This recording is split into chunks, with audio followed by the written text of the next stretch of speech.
Bună dragi urmăritori! Bun venit pe canalul nostru!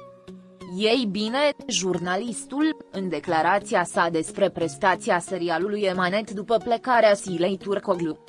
Desigur, a fost același serial, ceea ce înseamnă că fie au repetat aceleași episoade din sezonul precedent, fie au fost foarte asemănătoare. Telespectatori care au urmărit uneori episoadele în care au apărut de 2 ori Sila Turcoglu și Halil Ibrahim. Spunem că spectacolele lui au fost magistrale, unice. A avut un impact foarte puternic din cauza morții sale. De Sila Turcoglu seria neterminată, așteptam sfarsitul nu a venit.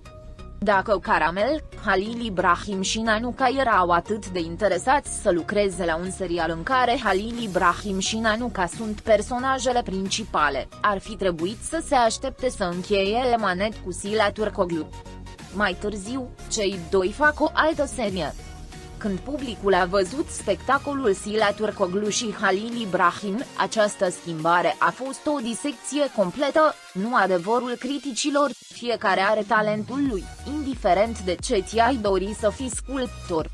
Din anumite motive, și nu am talent pentru această lucrare, îmi este imposibil să o realizez ca sculptor cu o reputație dovedită și de aici vin înfrângerile oamenilor și îi distrug pe alții. Vă rog să-i acordați valoarea pe care o merită. Potrivit relatărilor din presă, într-un interviu acordat lui Nanuka, acesta a declarat că nu este interesat de serialul Emanet, lucrează cu Halil Ibrahim, nu-i cunosc intențiile, nu mă interesează, dar l-au urmat mofturile lui? S-au spus multe despre el, multe lucruri au ieșit la iveală prin evenimente reale. Într-un fel, nu numai că Sila Turcoglu a fost afectată de această situație, ar spune Halil Ibrahim, pentru că după aceea am văzut înfrângerea în multe aspecte, care nu trebuie menționate, dar și imaginea lui Halil a fost deteriorată. Iar pentru mulți nu mai este la fel. Pe atunci lucra cu Sila Turcoglu. A fost greu pentru Sila Turcoglu, o tânără care nu avea experiență despre cum funcționează lumea cu adevărat, dar datorită caracterului, educației și sprijinului familiei, a reușit să iasă în evidență și să-și dezvăluie adevăratul caracter. Ascuns în el și care a realizat ceea ce mulți alții nu au realizat de-a lungul anilor, astăzi este un actor de renume mondial, cum are prestigiu și faimă mondială. Deși a fost departe de Halil Ibrahim pentru o vreme, a ieșit învingător. A fost o experiență unică pentru Halil Ibrahim, dar în cele din urmă și-a dat seama de adevăr și a plecat. Halil Ibrahim este un jucător foarte bun și o persoană bună, sper să revină, cu mai mult succes, în viața profesională, merită, nu-l învinovățim pentru ce s-a întâmplat. Fără el, ar trebui să fii mai selectiv și să știi care este jobul, pământul pe care merge. Această declarație oferă o evaluare foarte detaliată a performanței seriei Emanet după plecarea Sila Turcoglu. Se subliniază impactul spectacolelor Sila Turcoglu și Halil Ibrahim asupra publicului și se discută despre schimbările din dinamica serialului și relațiile dintre personaje. Mai mult, dificultățile și succesele carierei Sila Turcoglu atrag atenția. Această analiză investigează relația dintre spectacol și personajele sale și realitate și modul în care performanțele actorilor afectează percepția publicului.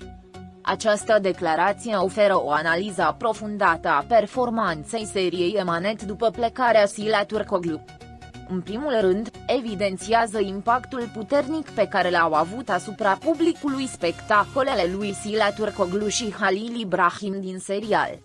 Deși unele episoade sunt repetitive sau similare, spectacolele Sila Turcoglu și Halil Ibrahim se spune că oferă o experiență unică publicului.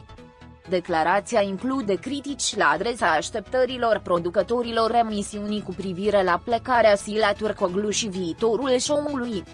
În special, se afirmă că Sila Turcoglu ar trebui să termine seria și apoi să treacă la alt proiect. Cu toate acestea, Faptul că acest final așteptat nu s-a concretizat și serialul a continuat cu alte personaje poate să fi provocat dezamăgire în rândul telespectatorilor.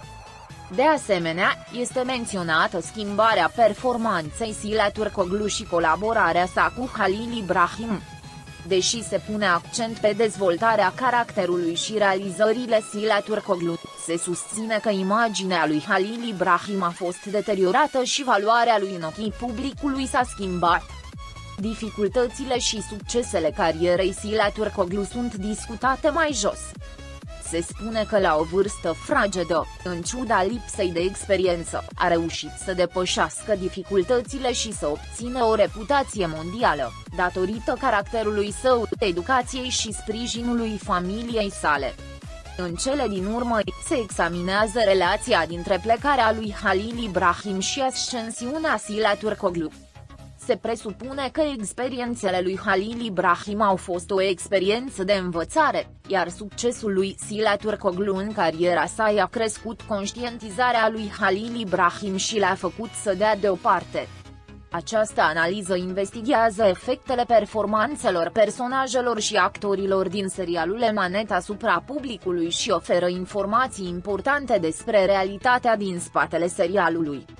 Dragii prieteni care arată dragoste față de Halil Ibrahim și Sila, vă vom transmite asta vouă, dragii noștri fani, pe măsură ce primim vești despre jucătorii noștri.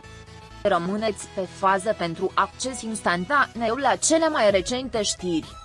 Abonați-vă la canalul nostru și distribuiți videoclipul. Pentru a fi primul care vizionează, fi la curent cu noile videoclipuri activând notificările. Fi sănătos! Pascali